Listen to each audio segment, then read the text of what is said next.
Assalamu alaikum warahmatullahi wabarakatuh. Good day to all our viewers across the globe and welcome to another enthralling episode of Global Arena on my YouTube channel, Global Arena TV, a show that gives everyone the platform to tell their stories. And I'm your host, Umar Isa Nandagu. My guest today would have completely lost focus in life, but his anger, frustration, and exasperation kept him going until he broke records simply to quote unquote shame his enemies. Oh, what an irony. Comrade Noble Eyisi was, until mid 2015, the SUG president of Nnamdi Azikiwe University in Anambra State, southeastern Nigeria, typically known as Iboland. He was expelled or suspended indefinitely by the university after challenging the status quo. What does it mean? He will get to explain in the course of the program. Comrade Eyisi, after that terrible ordeal, laid low for some 5 or 6 years until his pictures and reports started flooding the internet and social media that he got a first-class honors in his first degree and a distinction in master's degree in law in the UK. Wow, what a boom, surprisingly. His story was popular between 2019 and 2021, and he is now, I believe, preparing for his PhD. I believe he has already started, as he told me earlier in the morning. He has a YouTube channel, by the way, on which he gives commentaries and analyses on some of the biggest and most pressing issues of our country, Nigeria. He recently had an interview with Omowole Showore, and is planning to host Umar Isa Dandugo on his channel, the Global Arena Icon. That's me, it's just kidding, man. Well, Comrade Noble Eyisi, first class student in the UK at a degree level, and a distinction student at a master's level, now a student, a PhD student in the very same UK, joins me now on the line via Zoom from the UK. Thank you very much indeed, comrade, for being on the show. No, thank you for having me. I really appreciate it. Thank you it's an honor to be on your show. Thank you so much. You are welcome. Do you regard yourself as a comrade up to now? People call me that, but I don't call myself that, to be honest. I just it's a good name to be called that. I also call my other former colleagues the same name. So I would imagine it's just what we call ourselves out of respect and honor, having played a part in student politics. But yeah, I think it's just it's now it's being called up, so I have nothing against it here. Are you a comrade now? Yes or no? I prefer Mr. Simply, to be honest. I just prefer Mr. I don't place so much importance or honor on it, if you know what I mean. Like for me, you just a name you call someone, it's whether or not you call that, you name me, that is okay by me. So someone would say you simply are not comfortable with the name comrade or the title comrade simply because of what had happened to you at University of Nnamdi Azikiwe. Is that true? Yeah, I mean, to be honest, I hardly talk about it, if not because of, I wouldn't normally be talking about it. I just is personally, I like to leave things in the past when they happen to me and just move on. So I believe that what happened, and I've moved on a long time ago from it. In fact, to be honest, many of these stories, it's only when I take myself back I begin to remember them. Normally, I just forget everything about it, and maybe once in a while something will come up and I'll remember, but it doesn't really bring back. Yeah, it doesn't bring back so much emotions. I just see it as it's happened. You just want to forget it. You just want to blank it out. Yeah, exactly. I'm just move on. Yeah, exactly. But it is impossible for you to forget it completely, since it has become a very important aspect in your life, a turning point, if I could put it this way. Yeah. So there is no point of you trying to forget it completely. No matter how hard you try, you cannot forget it. I agree, of course. Yeah, definitely. Why can't you just accept it as a fact, as a factual part of your life? Yeah, I do accept it, but it's like, for me personally, I don't like reminiscing or going back to issues. So like when things happen to me that are negative, I just bury them and move on. I don't like to go back and rehash it or try to. What I do sometimes is I try to learn lessons from it. But basically I don't like to like take a step back and okay, can I pinpoint issues or mistakes or lessons? I just like to what's happened has happened. How can I Yeah. pick myself back up again? Which is what I tried to do after what happened. You know, like they say, success is the best revenge. Like people say, you know, I just wanna okay, what happened needed to be a fire to me to make sure that whenever I came back again to the public sphere, like I am now, I'll be like, okay, I've remedied that mistake, the mistake that was made by myself being expelled or suspended. I've tried to correct that error, and I think God willing, by the grace of God, I was able to do that by by what I achieved back in Holland and Glasgow University. So yeah, you're right. It's part of me, and of course it is. I can't negate that, but at the same time, I also recognize that I have to move on with my life and do other things and achieve much greater things by Yeah. grace. Yeah. Yeah, thank God you have just mentioned the word mistake that you made, and you're trying to learn and correct it in the future. Future, you have now admit, unlike before at that time when you were full of anger and frustration, that you made some mistakes. At that time, you were disputing that you did not make any mistake. Right now, you've just said, yeah, there were some mistakes that you made, and now you're trying to amend them. For example, yes, you made mistakes, Yeah, right? of course, everyone does. I did make mistakes. The mistake I made was I was too emotional. And I don't think I don't think it's wrong not to. I don't think it's wrong to accept that I did. How old was I? I was 19 years old. So obviously I wasn't. I'm not the same noble I am today. I've grown a lot. I've matured a lot. So yeah, back then I was too emotional about everything. I couldn't see clearly. What was going on. There are, of course, in politics in Nigeria, there are power centers that control things in Nigeria. And because I was so distracted, I wasn't in line with those power centers. And whether I was in Unizik or Anambra, I wasn't in line with those power centers. So those are the mistakes I made. Today, of course, I will not be emotional about things. I will be more realistic. I'll be much more strategic and diplomatic. Would I do the same things I did? Of course I will, because I was pursuing an objective, which was to be the Students' Union government president, to represent the interests of the students. So I would, of course, do those same things, but perhaps I would do them differently. I wouldn't, be so emotional. I'll be more strategic. I would pay attention to the power centers of the political players Yeah. in the political arena in Anambra. I would have paid more attention to those things. So yeah, those one or two things were the mistakes I would say I made. But yeah, I don't think it's wrong to accept that. It's normal And you would have also compromised. You would have also made some compromises. To be honest, I mean those how long that was 6 years ago, and I don't know what compromises I would have made because there wasn't an avenue to make those compromises. You know what I mean? When I was expelled from the school, I wasn't even given a letter of expulsion to say I was expelled. So I wasn't even given a reason for my expulsion. I was just simply arrested and asked to leave. So there was no venue for compromise. If you know what I mean. I don't think the VC then was also willing to compromise as well. So yeah, if you had a negotiating table where we could come together, and which is what I was striving for. Of course, that was the main objective. Let's sit down. Let's discuss these issues. I had a letter. It's been a while. I had things I wanted the VC to agree to. If he agreed to 5 out of 7, or I don't know how many points they were, but let's say he agreed to half of them. Of course, that's a good deal.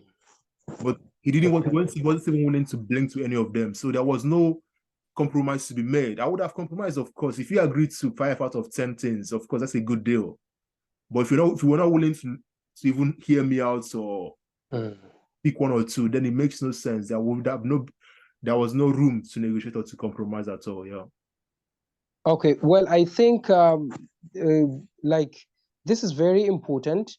You don't want to talk about the past, but I would still stick to the past because talking about this issue would definitely serve as a motivation to other people. Yeah. And other people that are probably in the same position as you were back in 2015, and it will serve as a sort of guidance and motivation.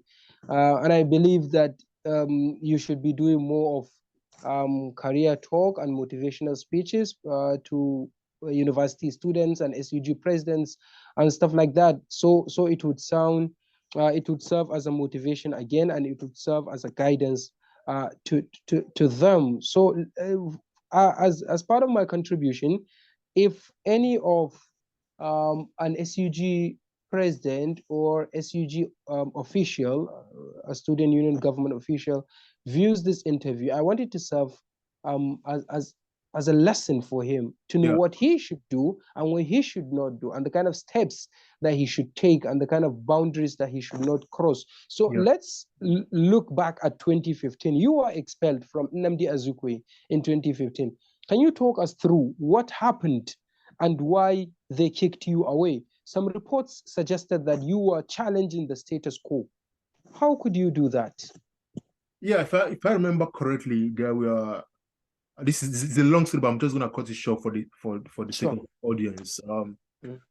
So there was a letter I wrote to the VC. It was an open letter to the vice chancellor of the university saying setting several reasons, several things that I would like us to do. One of those things was to reduce the price of food. We're already talking to the food vendors. We're already speaking with them. There were some agreements already in place that all the VC had to do was recognize it, and everything would have gone on. Another thing was there were some fees that the students were being asked to pay, ridiculous amounts of fees. All these fees that you have to pay, which was, I believe, unlawful and unjust and unfair to the students. So that was one of the things I was like, can we find a way to remove these fees? School fees is enough. Maybe forgotten what it's called. There are other fees that them may have to pay, but all these other fees were not really necessary. So those were that was the crux of the issue, if you know what I mean. And sure, going back to the mistakes I said I made, I wasn't in good terms with my SRC speaker. I wasn't in good terms with the SRC is like the legislative arm of the government. Okay. Yes. I was also in good terms with some of my ESCOs as well. My VP, another executive, I wasn't in good terms with them. Why? Everyone has a reason for going into government. I can't speak for them, but I can only speak for myself that the reason why I went into government was to serve the students. And it was more of a servant leadership. I wasn't willing to take money, or I don't need the money from the SUG coffers. I was my whole aim of running was to prove that as a president you can do well by the students. So I can't speak to what their motivations for entering into office were, but for me that was my own motivation. So the reasons why maybe this is because you have come from an elite family. Your mother was a HOD of English department of your university. Yeah, She's now the current vice chancellor of Noun. No, she's not currently, but I would say elite, just average, really. Because I won't really say elite, but just average. But yeah, thanks. But for me, going back to the question of the VC, all those things, that was one of the reasons I raised up with the vice chancellor, and obviously he wasn't happy with those questions. He wasn't happy with those issues. We are gonna demonstrate and protest. He wasn't happy with the protests. He wasn't happy with demonstration. So those Did things, you vandalize? Did you destroy properties of the school? Of course not. It was very peaceful. It was a peaceful protest we had, which in the middle of it, the security department of the university came and scattered everything, and so those were the things that really angered the vice chancellor and leading to my arrest and leading to my expulsion. And to cut the whole story short, really, I had to leave the university, and I was told I wasn't allowed to come back to the university. And so yeah, that was really the story. For me personally, I believe that as a president, your job is to represent the student. Your job is not to represent the vice chancellor. Your job is to push forward the cause of the students and whatever their passion or whatever they want, which is reducing transport fare, making their lives easier, making their lives better and much fairer. Anything that will make the life of students easier, which as you know, being a Nigerian student is very difficult. So my job was to promote the cause of students, really, and not to promote that of the VC. So my job is find a middle ground between what the management of the university wants and what the students want, and try to push forward the cause of because of students. So yeah, that was so we couldn't find a middle ground. We couldn't negotiate, and it ended up with me being asked to leave the university. Now, what was the mode of your expulsion? I read in a newspaper, online newspaper, that one day you were walking into the school and then you were denied. Then there was a van that took you to the headquarters of DSS. You met a DSS director over there or something, someone very powerful there, and then they gave you a letter without detailed explanation. Now, what I'm more interested in, were you questioned? Were you interrogated? Were you even tortured, for example? No, not really. I mean, most of what you said is true in the sense that I was on my way on to the university with members of my team. We had just got, I think, we had just gone to court. Again, this is a long time ago, so there are so many things I'm forgetting, but I remember we had just gone to court. We had come back with a court judgment that was asked to stay to August. One of the things the ESCO did was to impeach me from the presidency. So I was removed from the presidency of the Students' Union government. That was the first step in me being a university. So I was impeached from the presidency, and I had to go to court to get back my mandates. The court asked for a stay. They gave us the stay. So that means I was still the president of the FUG. So my way back to the university, the anti-court department arrested me. The anti-court basically is the security team of the university, nothing more than that, you know. Obviously they do other things, but yeah, they arrested me, put me in a Hilux van, took me to the management block of the university. From there, I was taken to the DSS, and I wasn't tortured or anything. I wasn't none of that. I was just shocked. I was in a state of shock, as you would imagine. Never happened before. I didn't know what was going on. I didn't know where they were taking me to. So I remember calling my dad, and my dad had to come to the DSS office. When I eventually went to the DSS, I told him I was there. So he had to come to the office in Anambra State to see me. So I was just surprised. Again, you have to understand I was only 19 years old. You know, my sense of place hasn't gotten to where it is now, you know. So yeah, and I met the DSS. I don't know whether he's still there now, but I met him. Obviously, he was very threatening and very intimidating, and that's the modus operandi. So yeah, he was the one that told me that I wasn't allowed to enter the university. I was never allowed to come into the university ever again. And so yeah, after that, I left the office, went back to the university to pick up my belongings, because again I lived on campus. So I went back to the university to pick up my belongings, and from there went back home. So yeah, that's the whole process of what happened on that fateful day.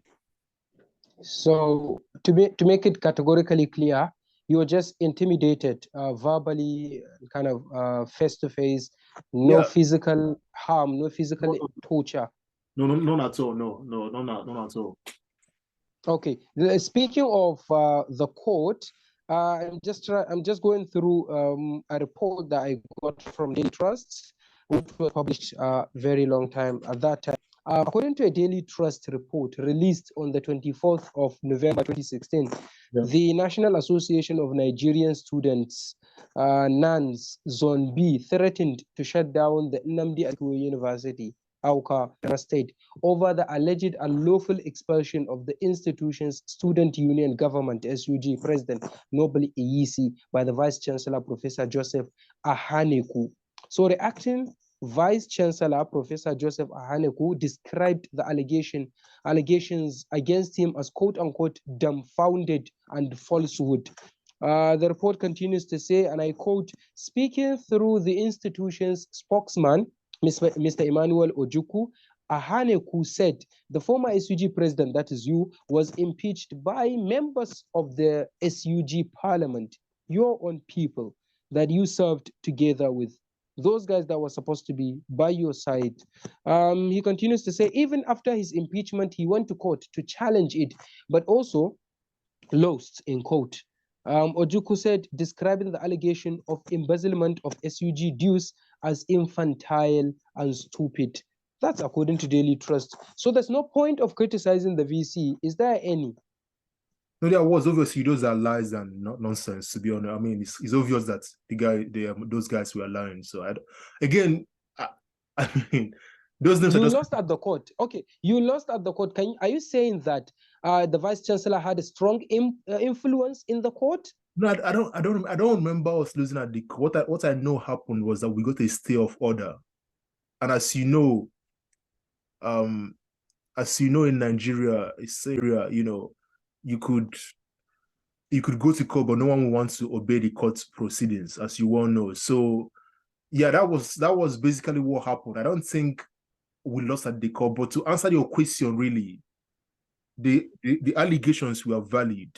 Students were being charged extra fees that they shouldn't be charged. It doesn't make any sense to be paying all these other monies.